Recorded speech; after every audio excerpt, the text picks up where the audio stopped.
அதாவது இப்ப எல்லாருமே என்ன கேட்குறாங்கன்னா, மலச்சிக்கலுக்கு என்ன தீர்வு? அப்படின்னு தான் கேட்குறாங்க. ஏன்னா சாப்பிட்றதுக்கு நெறைய இருக்கு. விரும்பினதெல்லாம் சாப்பிடலாம்.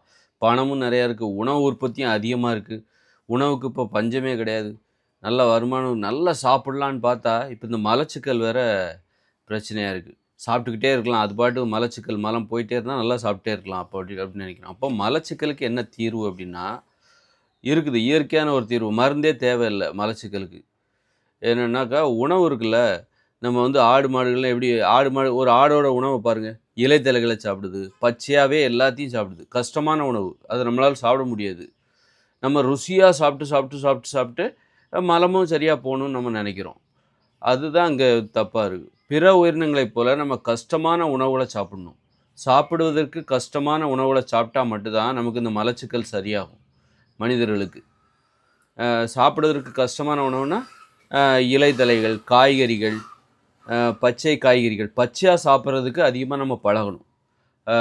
தீப்பெட்டிலாம் 300 வருஷத்துக்கு முன்னாடி தான் கண்டுபிடிச்சாங்க. அதுக்கு முன்னாடிலாம் வந்து அ எப்போ வேணாலும் நீ தீய பத்த வைக்கவே முடியாது. யார் வீட்லயாவது நெருப்ப கடன் வாங்கிட்டு வருவாங்க. அந்த மாரி எப்போ உங்களுக்கு நெருப்பே கடன் கிடைக்கலன்னா, கடந்த காலங்கள்லலாம் 300 வருஷத்துக்கு முன்னாடி தான் தீப்பெட்டி கண்டுபிடிச்சாங்க. அதுக்கு முன்னாடி பார்த்தீங்கன்னா, தீப்பெட்டியே கிடையாது. அப்போ பயங்கரமா மழை பெய்யுதுன்னு வச்சுக்கோங்க. ஒரு வாரமா பயங்கர மழை. அப்போ நீங்க எப்படி தீய பத்த வைப்பீங்க? அல்லது மழையே பெய்யலனாலும் ஒவ்வொரு வாட்டியும் தீய பத்த வைக்கிறக்காக நீங்க கல்லெல்லாம் உரசிக்கிட்டு இருப்பீங்களா? அப்போ அப்படி பார்க்கும்போது கடந்த காலங்கள்லலாம் நெருப்பு அந்த அளவுக்கு பயன்படுத்தப்படவில்லை. அப்போ எப்படி உப்பு கூட அவங்களுக்கு அது கடற்கரையிலேருந்து யாராவது வந்து விற்பனை பண்ணா தான் உண்டு. சில கிராமங்கள் வந்து பிற கிராமங்களோடு தொடர்புல இல்லாம, அங்கங்க மக்கள் கூட்டம் கூட்டமா அப்படி இருப்பாங்க. அவங்களுக்கெல்லாம் கடந்த காலங்கள்லலாம் வந்து உப்பு கிடைச்சிருக்குது. அப்போ அவங்க உணவு முறைய நீங்க ஆராய்ச்சி பண்ணி பாருங்க. அதனால மலச்சிக்கலுக்கு என்ன தீர்வுன்னா, இந்த மாரி வயிற நிரப்பணும் அப்படிங்கும்போது, இந்த மாமிசம்லாம் சாப்பிடாம, அதே நேரத்தில உணவு கட்டுப்பாட்டையும் நம்ம கடைபிடிக்கணும். வறுமையில இருக்கோம் அப்படிங்கிறதுக்காக நம்ம திருட போயிடக்கூடாதுல்ல. திருட்ட நம்ம வந்து நான் வறுமையில இருக்கேங்கிறதுக்காக நான் திருடினேன்னு சொல்லி திருட்ட நியாயப்படுத்த முடியாது. அதுபோல நாம வந்து பசியோட இருக்கோங்கிறதுக்காக, நான் வந்து மனிதர்கள் சாப்பிடக்கூடாத மாமிசத்த சாப்பிடக்கூடாது. மனிதர்கள்லாம் தாவர உண்ணிகள். இப்போ ஒரு மாடு பசியோட இருக்குங்கிறதுக்காக அது என்னைக்காவது மாமிசத்த சாப்பிட்டுருக்கா? மீன புடிச்சு சாப்பிட்டுருக்கா? இல்ல. அது வந்து மனுஷங்கள கடிக்க வந்திருக்கா? இல்லல்ல. பசியோட இருந்தாலும் அது வந்து புல்ல தான் திங்கும். பட்னியா கிடந்தாலும் அது புல்ல தான் திங்கும். ஒரு அதுபோல சிங்கமோ, புலியோ சரி, எதுவுமே வேட்டையாட எதுவுமே கிடைக்கலன்னு புல்ல திங்கிறது கிடையாது. அந்த மாரி தான் வந்து நம்ம வந்து வறுமைய காரணம் காட்டி தான் நான் வந்து மாமிசத்தெல்லாம் சாப்பிட்டுட்டுருக்கோம். வயிற நிரப்புனா போதும். அந்த மாரி தப்பு தப்பா நம்ம சாப்பிடக்கூடாது. மலச்சிக்கலுக்கு என்ன தீர்வு அப்டின்னா, இந்த மாரி இலைத்தழைகள சாப்பிடுறது. எதையெல்லாம் இப்போ ஒரு கைப்பிடி மணத்தக்காளி கீரை, ஒரு கைப்பிடி புதினா கீரை, ஒரு கைப்பிடி கொத்தமல்லி கீரை, ஒரு கைப்பிடி கருவேப்பில, இந்த மாரி எதையெல்லாம் சாப்பிட முடியுமோ, ஒரு கைப்பிடி கரிசலாங்கண்ணி, இந்த மாரி வயிற வந்து நிரப்பணும். இந்த மாரி மூலிகைகளா சாப்பிட்டு, அதே நேரத்தில நம்ம உணவு கட்டுப்பாடு. எத சாப்பிடக்கூடாது? அரிசி, கேழ்வரகு, கோதுமை இதெல்லாம் சாப்பிடக்கூடாது. மாமிசம், மீனு, முட்டை, தயிர், மோர், பால், வெண்ணெய், நெய் இதெல்லாம் சாப்பிடக்கூடாது. தாய்ப்பால் மட்டும் தான் பால்ல நம்ம குடிக்கணும். அது குழந்தையா இருக்கும்போது மட்டும் தான் குடிக்கணும். தாய்கிட்ட இருந்து மட்டும் தான் குடிக்கணும். இந்த மாரி பால் குடிப்பதற்கு ஒரு கட்டுப்பாடு இருக்கு. குழந்தைகளின் உணவு தான் பால். பெரியவங்களோட உணவு கிடையாது.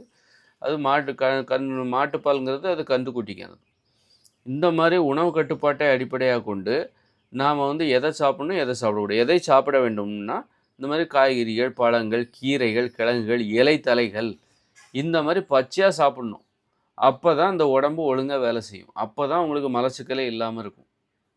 நம்ம வந்து சுவையா சாப்பிட்டுட்டு, உப்பு போட்டு சமைச்சு, சமைச்சு சுவையா சாப்பிட்டுட்டு, நல்ல ஏராளமான உணவு இருக்கு. ஐயோ! சாப்பிட முடியலையே! அத சாப்பிடுறது அப்படிதான் இப்ப மனுஷங்க வருத்தப்படுறாங்க. பெரும்பாலான மக்கள் மலச்சிக்கல், அதனால உடல் பருமன், சரியா மலம் போ மாட்டேங்குது, அப்படி இப்படின்னு நெறைய பிரச்சனை. அதனால மலம் வந்து சிக்கல் இல்லாம போக வேண்டுமென்றால், அதற்கான உணவு எது அப்படின்னா, இந்த தீப்பெட்டி இதெல்லாம் இடையில வந்தது. எப்போதுமே இது நம்ம கூட இருக்கணும்லாம் கிடையாது. தீப்பெட்டி 2040ல இந்த இயந்திர அறிவியலும் செயலிழந்துரும். அதன் பிறகு தீப்பெட்டி கிடைக்காது. தீப்பெட்டியே இல்லன்னா, நீங்க என்ன பண்ணுவீங்க? நெனச்சா அன்னைக்கு டீ போடுறது, சமைக்கிறது, சமைச்சு சமைச்சு சாப்பிடுறது. பிற உயிரினங்கள்லாம் பச்சையா சாப்பிட்டுட்டு இருக்கு. மனுஷங்கள தவிர பிற உலகின் அனைத்து உயிரினங்களும் எதுவுமே சமைக்கிறது இல்ல. தீய பத்த வச்சு சமைச்சா சாப்பிட்டுட்டு இருக்கு. மனுஷங்க தான் சமைச்சு சாப்பிடுறான். அவனுக்கு தான் பிரச்சனை. மத்த உயிரினங்கள் யாருக்கும் பிரச்சனை கிடையாது. மலச்சிக்கல்ங்கிற பிரச்சனை பிற உயிரினங்களுக்கு சுத்தமா கிடையாது. அப்படி இருக்கும்போது, எதுக்கு நம்ம சமைச்சு சமைச்சு சாப்பிட்டுட்டு இருக்கோம்? தீய பத்த வைக்கிறது ஈஸியா போச்சு. அதனால சமைக்கிறோம். உப்பு போடுறோம். உப்புங்கிறது என்ன உங்க வீட்டு செடியிலயா முளைக்குது? அது கடற்கரையிலேருந்து உற்பத்தி பண்ணி யாரோ ஒருத்தர் உங்ககிட்ட வந்து குடுக்குறாரு. அப்போ இன்றைக்கி சாலைகள் இருக்குது, போக்குவரத்து வாகனங்கள் இருக்குது, பணம்ங்கிற வியாபாரம் அதுக்காக அது வந்து நம்ம கையில் வந்து ஈஸியாக கிடைக்குது. கடந்த காலங்களில் சாலை வசதியே கிடையாது. ரொம்ப தூரம் கடற்கரையிலேருந்து ரொம்ப தூரம் இருக்கிறவங்களுக்கு உப்பு எப்படி போய் சேர்ந்துருக்கும்? மலையில இருக்கிறவங்களுக்கு எப்படி உப்ப கொண்டு போய் சேர்த்துருப்பாங்க? கொடைக்கானல்ல கூட தான் அன்னைக்கு மக்கள் வசிச்சாங்க. ஊட்டியில, இமாச்சல பிரதேசங்கிறது ஒரு 2 மாநில பரப்பளவு அது. 2 மாநில அதாவது கர்நாடகம், தமிழ்நாடும் சேர்ந்தா எவ்வளோ பெரிய பரப்பளவு? அவ்வளோ பெரிய இமாச்சல பிரதேசம். அது மலையில. மலையில எப்படி நீங்க வாகனங்களே போ முடியாது. சக்கரங்களே போக முடியாது. ஒரு 500 வருஷத்துக்கு முன்னாடி கற்பனை பண்ணி பாருங்க. கடற்கரையிலேருந்து உப்ப எடுத்துக்கிட்டு அந்த மலைக்கு போனாங்களா? அப்ப அங்க உள்ள மக்கள் உப்பே சாப்பிட்டுருக்க மாட்டாங்க. இந்த மாரி நம்ம உப்பு சாப்பிட்றதுக்கு என்ன காரணம்? சக்கரம் கண்டுபிடிக்கிறது, மோட்டார் வாகனங்கள் இதெல்லாம் வந்து அங்க போய் விற்பனை செய்யப்படுகிறது. நம்மகிட்ட வந்து விற்பனை செய்யப்படுது. இதுதான் நம்ம உப்பு. அப்போ தீப்பெட்டி நமக்கு இன்னைக்கு உற்பத்தி 300 வருஷத்துக்கு முன்னாடி தான் தீப்பெட்டி கண்டுபிடிச்சாங்க. தீப்பெட்டியே இல்லன்னா, எதிர்காலத்தில என்ன நடக்க போகுது பாருங்க. நம்ம உணவே கஷ்டமா மாறப்போகுது. நம்மளால சமைச்சே சாப்பிட முடியாது. ருசியா சாப்பிட முடியாது. இன்னைக்கு நம்ம அது ருசியா சாப்பிட்றதுனால தான் நமக்கு வந்து இந்த மலச்சிக்கல்லாம் வருது. அதனால மலச்சிக்கல் வரக்கூடாதுன்னா, அதற்கு நீங்கள் தயாரா?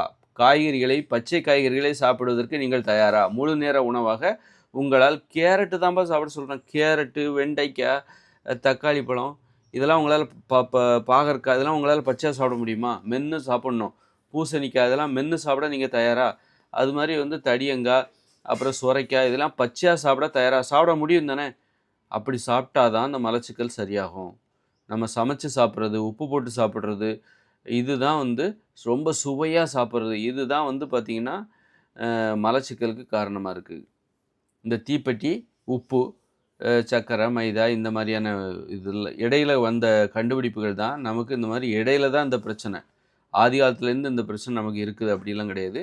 எதிர்காலத்தில எதிர்காலத்தில நமக்கு தீப்பெட்டி கிடைக்காது. தீப்பெட்டி கிடைக்காது, உப்பு கிடைக்காது, வியாபாரம், விற்பனை எதுவுமே இருக்காது. அப்ப நீங்க என்ன பண்ணுவீங்க? அப்போ வந்து நீங்க வந்து உப்பு போட்டு உப்பு இல்லன்னா நீங்க அரிசியெல்லாம் சாப்பிட மாட்டீங்க. சோறுலாம் சாப்பிட மாட்டீங்க. குழம்பு இதெல்லாம் வைக்கவும் முடியாது. அந்த உணவு முறை உப்பு கிடைக்கிறனால தான் நீங்க சோறு சாப்பிட்றீங்க. கேழ்வரகு கூழு, திணை, கம்பு இதெல்லாம் உப்பே இல்லன்னா, உப்பே எப்போ உங்க உப்பு வந்து செடியில ஒண்ணும் காய்க்கல. அதனால மலச்சிக்கலுக்கான தீர்வுங்கிறது உங்க கண்ணு முன்னாடியே இருக்கு. உங்களால முடியுமா? இலைதழைகள சாப்பிட முடியுமா? டெய்லி கொத்தமல்லி கட்டு, புதினா கட்டு, ஒரு கட்டு சாப்பிடுங்க. கருவேப்பிலை சாப்பிடுங்க. எதையெல்லாம் பச்சையா சாப்பிட முடியுமோ அதெல்லாம் சாப்பிடுங்க. வெண்டைக்காவ பச்சையா சாப்பிடுங்க. கேரட்ட பச்சையா சாப்பிடுங்க. தக்காளிய பச்சையா சாப்பிடுங்க. இந்த மாரி எதையெல்லாம் சொரைக்காய், பூசணிக்காய் எல்லாத்தையும் பூசணிக்காவா பச்சையா மென்னு, கடிச்சு, சுவைச்சு, அரைச்சு சாப்பிடுங்க. மக்காச்சோளமா பச்சையா சாப்பிடுங்க. ம வேக வைக்கலாம். ஆனா உப்பு சேர்க்கக்கூடாது. நீங்க காய்கறிகள வேக வைக்கலாம், சுடலாம். ஆனா உப்பு மட்டும் சேர்த்துறக்கூடாது. சுடுவது, வேக வைப்பது அது இயற்கையானது. அது நம்ம வந்து என்னைக்கு வேணா அதுக்கு வந்து நம்ம உப்பு கடற்கரையிலேருந்து உப்பெல்லாம் தேவையில்ல. உப்புங்கிறது எங்கேயோ இருந்து எடுத்துட்டு வரப்படுகிறது. எல்லா இடத்துக்கும் அது கிடைக்கும். வீட்ல விளைவிக்கிற பொருள். அதனால உப்புங்கிறது, தீப்பெட்டிங்கிறது எப்போதும் நமக்கு கிடைக்காது. எல்லாராலயும் எல்லா காலத்திலயும் முடிகிற ஒரு விஷயம் தான் நமக்கு தீர்வா இருக்க முடியும். எல்லா காலத்துலயும் நம்ம வந்து வேக வைக்க முடியும். சுட முடியும். ஒரு உணவை சுட முடியும். ஒரு சோளத்த நெருப்ப கஷ்டப்பட்டு பத்த வச்சு, நெருப்புல அந்த சோளத்த சுட முடியும். வேக வைக்க முடியும். காய்கறிகள வேக வைக்க முடியும் தண்ணீல. ஆனா, எப்பவுமே நமக்கு தீப்பெட்டி கிடைக்காது. எப்பவுமே உப்பு கிடைக்கும். கண்டிப்பா அப்ப அது வந்து சரியான தீர்வா இருக்க முடியாது. தொலைநோக்கு தீர்வாக இருக்க முடியாது. அதனால எத செய்ய முடியுமோ அத மனுஷங்க செய்வாங்க. அத நம்ம ஏத்துக்கிட்டு தான் ஆகணும். எத செய்ய முடியாது எப்போதுமே எதை செய்ய முடியாதோ, அது மனித வாழ்விலிருந்து அப்ப அதை நீக்கிவிட வேண்டும். அப்போ அந்த வகையில நமக்கு வந்து உடம்பு நோய் இல்லாம இருக்கணும். மலச்சிக்கல் இல்லாம இருக்கணும். ஆரோக்கியமா இருக்கணும் அப்டின்னா, இந்த மாரி இலைத்தழைகள் எல்லாம் பெரும்பாலும் எப்பவும் உங்களுக்கு காய்கறி எல்லாம் கிடைக்காது. சீசன்ல தான் கிடைக்கும். காய்கள் காய்க்கும்போது தான் கிடைக்கும். பழங்கள் கூட அந்த சீசன்ல தான் கிடைக்கும். அப்போ மத்த நேரம் சாப்பாட்டுக்கு என்ன பண்ணுவீங்க? அப்போ இந்த வேர்க்கடலை எல்லாம் நம்ம கொஞ்சம் சேர்த்து வச்சிருப்போம். அத எதிர்காலத்தில மனுஷங்களுடைய உணவு முறைய பத்தி நான் பேசிட்டு இருக்கேன். எதிர்காலத்தில இயற்கையோடு இணைந்த மனித வாழ்க்கை வரப்போகுது. அப்ப அவங்களுடைய உணவு முறை எப்படி இருக்கும்? எப்பவுமே உங்களுக்கு காய்கறிகள், பழங்கள் கிடைக்காது. வியாபாரம், விற்பனை எதிர்காலத்தில கிடையாது. அப்படி 2040 அப்புறம் கிடையாது. அப்படி இருக்கும்போது, உங்க உங்க உணவு வந்து என்னவா எப்படி இருக்கும்? எப்பவுமே உங்களுக்கு காய்கறி கிடைக்காது, பழங்கள் கிடைக்காது. அப்ப நீங்க என்ன பண்ணுவீங்க? பசிக்குது. அப்ப என்ன பண்ணுவீங்க? கருவேப்பில இருக்கும். கருவேப்பிலைய கடிச்சு, அத பிச்சு சாப்பிடுவீங்க. நல்லா அரைச்சு சாப்பிடுவீங்க. பச்சையா சாப்பிடுவீங்க. அதுபோல கொத்தமல்லி தழை இருக்கும். அத கொஞ்சம் சாப்பிடுவீங்க. புதினா இருக்கும். அத கொஞ்சம் சாப்பிடுவீங்க. இந்த மாரி இலைத்தழைகள் எல்லாம் பச்சையா சாப்பிடும்போது, அது மாரி காய்கறிகளா பச்சையா சாப்பிடுவீங்க. ஏன்னா, உங்ககிட்ட தீப்பெட்டி இருக்காது. எதிர்காலத்தில தீப்பெட்டி கிடைக்காது. 2040க்கு அப்புறம். தீப்பெட்டி கிடைக்காது. அது மாரி உப்பும் கிடைக்காது. வியாபாரம், விற்பனை இதெல்லாம் கிடையாது. அப்போ வியாபாரம் பணத்துக்காக தான் உப்பு உங்களுக்கு விற்பனை செய்யப்படுகிறது. அதனால் உப்பும் கிடைக்காது. இப்படிப்பட்ட ஒரு காலம் வரும்போது உப்பு மனித வாழ்வில் இடம்பெறாது. உப்பு சாப்பிடவும் கூடாது. அது ஒரு நோய்களுக்கான காரணம். அந்த விழிப்புணர்வும் உப்பை மனிதர்கள் விரும்ப மாட்டாங்க. உப்பு ரொம்ப நல்லது அப்படின்னா, அத தேடியாவது போய் எப்படியாவது எடுத்துட்டு வந்துருவாங்க. ஆனா அது தீங்கானது. நோய்களுக்கு காரணமானதே அதுதான். அப்படி பார்க்கும்போது உப்பு இல்லைன்னா நம்ம சோறு சாப்பிட மாட்டோம். அரிசி சாப்பிட மாட்டோம். கோதுமைலாம் உப்பு சேர்த்தா தான் சாப்பிட முடியும்.